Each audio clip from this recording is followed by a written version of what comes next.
What's up YouTube? Welcome to my channel, and today I'm gonna talk about the hardest and scariest jumps I've done in my career. I'm Pedro Salgado and I'm 30 years old and I do parkour for 15 years now. It's basically half of my life, and today I'm gonna show you some of the scariest moments and hardest jumps I've done. Let's go. Well, since I'm in cows, as usually in my vlogs, I'm gonna talk about one of the biggest and scariest jumps I've done, which is here. This one especially, it's quite scary. Let's see why.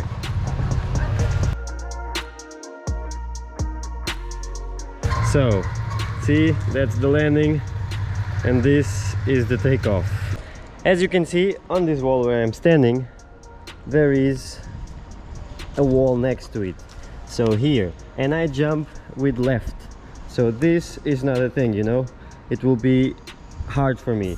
So there is a secondary wall here that is behind the plants, see, and this wall is the wall that I used for takeoff. Before it was here a big bush when I did the jump and I couldn't run on the wall, but this was kind of clear, so I had this wall free, but there is a big bush here, so I had to run here and put my right leg across into the drop and one extra step like this, pook, pook, and then jump for the scary gap precision. Wow. So for my second jump, I'm gonna talk about a jump that is the bucket list jump for me. It is this running free I've done in Açores. It's a Portuguese island in the middle of Atlantic, and this jump was something special. I saw it and I was like, wow, this jump has to be done, because the location was amazing. You had the beach, you had the run up forever, so you could run for the jump, and the landing was not so skinny. It was a round thing like this, so you could stay and still give one extra step if you're out of control. So I give it a few tries. I tried on the side with the same step up, jumping, trying to feel the size and trying to stick the size on the ground, which is harder because you don't have an edge. The consequences of this jump were quite risky. The bounce back, because there was no wall, the top of the thing is like layers of concrete, and if you missed one, it's not gonna be nice, trust me. There is no much of a save on this kind of jump, and if you overshoot,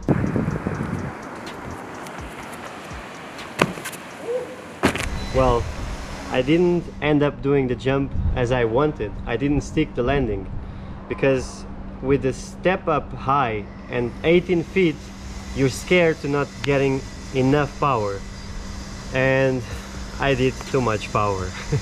I did a little bit extra power, and because of that I overshot the jump by 2 feet at least. Of course I could put the feet there, but I had to stop it as hard as I could, so not go against the rail down on the bottom level.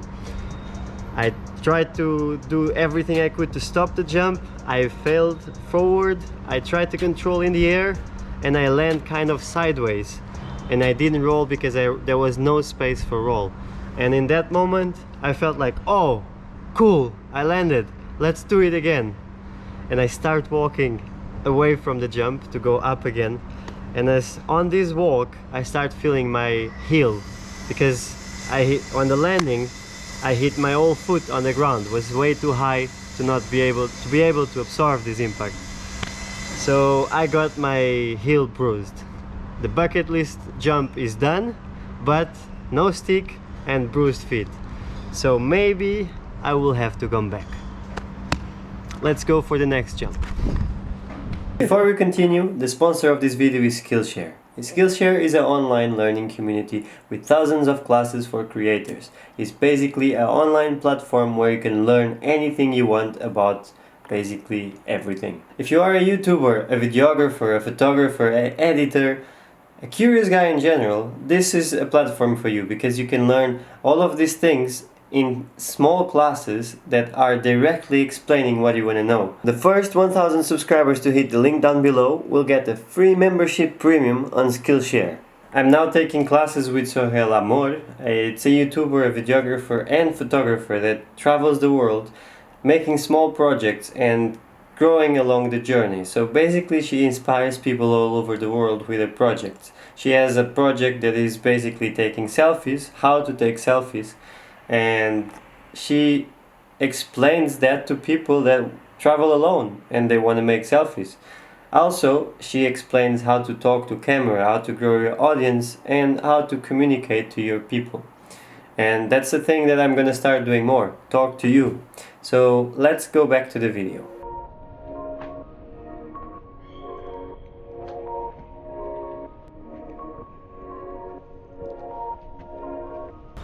Well, this jump is very special.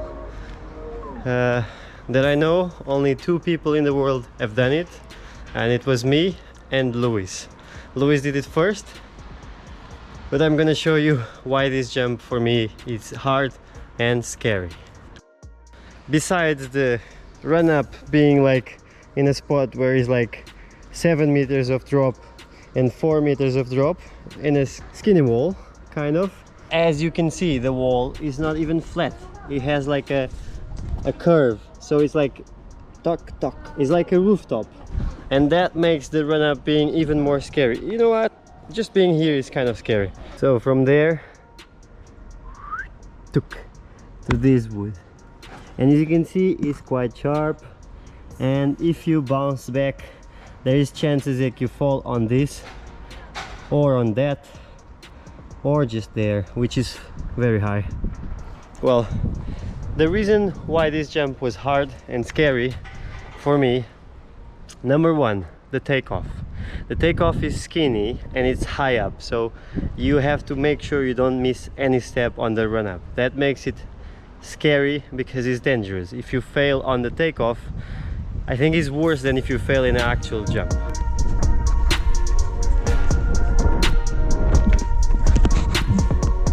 When I jumped, I realized, okay, this was way too less than I needed, because I wanted to control. I didn't want to put all the power. I went slow, but too slow, and I had to do a bounce back on this. This was my worst bounce back and ankle thing ever. My ankles bended like more than 45 degrees on the side of my leg. So it's a precise jump to a 1 palm wall, which is wood, and continues to be like this.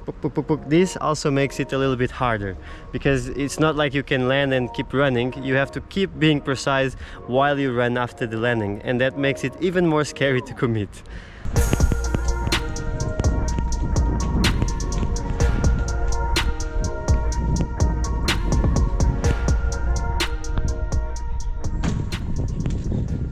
And now I'm gonna show you another bucket list jump I've done here in Almada.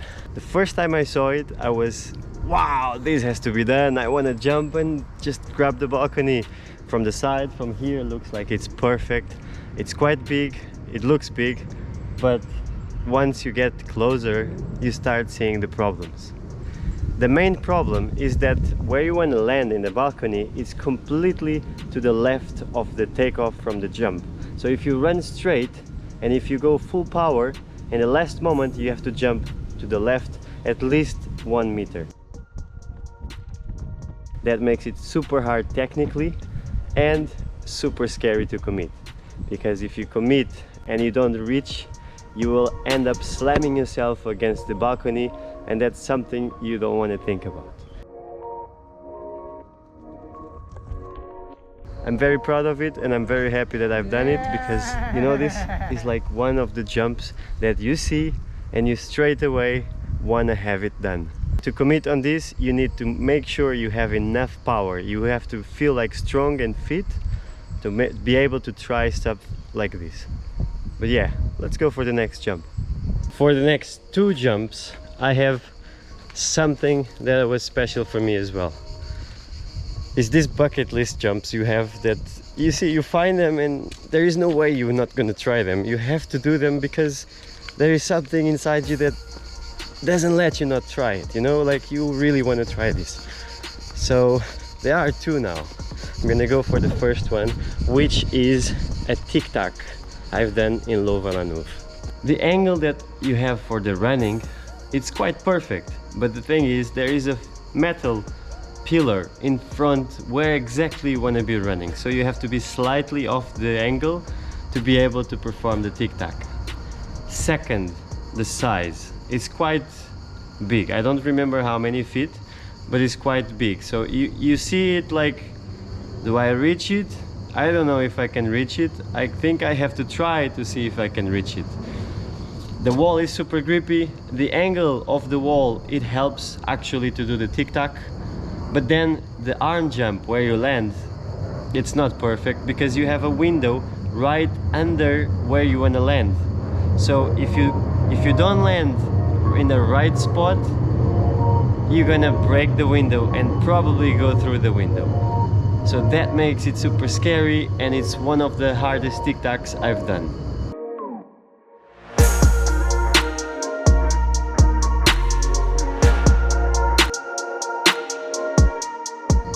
Besides the tic-tac, I've done another bucket list jump in the same city in the same week. It was a roof gap that Jeremy showed me and told me nobody have done this, and this is amazing roof gap. He took me there, I saw it, and I was like, this has to be done. Wow, how nobody did this before? The problem on this roof gap, it's the actual roof. It's full of little stones and you cannot run full sprint in the stones. So what we did, we had to clean up all the way a track for me to be able to run. So we put the rocks apart, and then I tried the run, and I realized that the roof gap is kind of slanted to the side. So if you completely jump straight, you still might do the gap, but you will not end in the corner of the other roof. And that's what you want, because you don't want to miss a roof gap, of course. David, I'm going, okay?